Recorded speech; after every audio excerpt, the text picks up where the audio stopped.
iya. Nah ku kituna ieu nu janten udagan, kulantaran ieu nu jadi udagan tah saestuna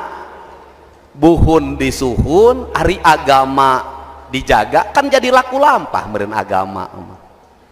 kadituna nagara ditata sing saha nu nyuhun kabuhun sing saha nu ngajaga agama nagara bakal katata nagara namakan ku perilaku ku sikap paripolah urang ngokolakeun APBD na kudu gaduh basisna basis tak tauhidan ari basis ka tauhidan ngautamakeun naon kapentingan rakyatna lain kapentingan diri urangna sanajan urang ngomong Allahu Akbar nyusun APBD ari asup hibah kanu sakumaha da teu Allahu Akbar.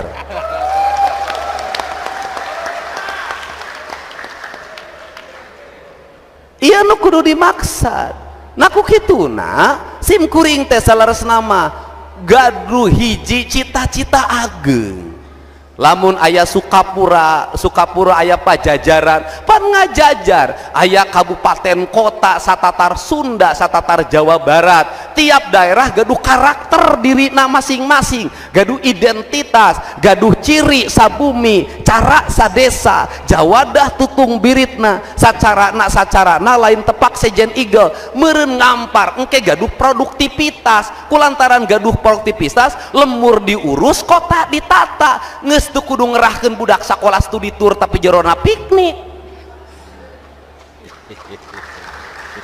engke ge turis datang sorangan komo Tasik segala aya bandara aya kareta api tepi bus prima jasa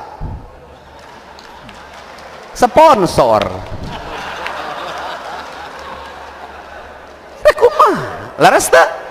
bener nya jujur emangnya disumput-sumput daknya nah iya jangan naon ngembang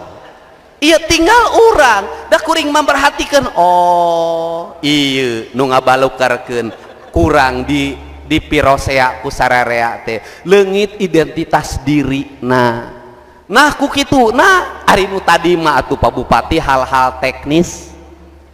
Pak Gubernur jalan ieu gampang nyin jalan mah Bupati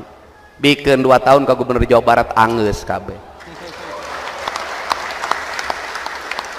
kunaon Kang Didi nganggap gampang da babari atuh asal aya duitna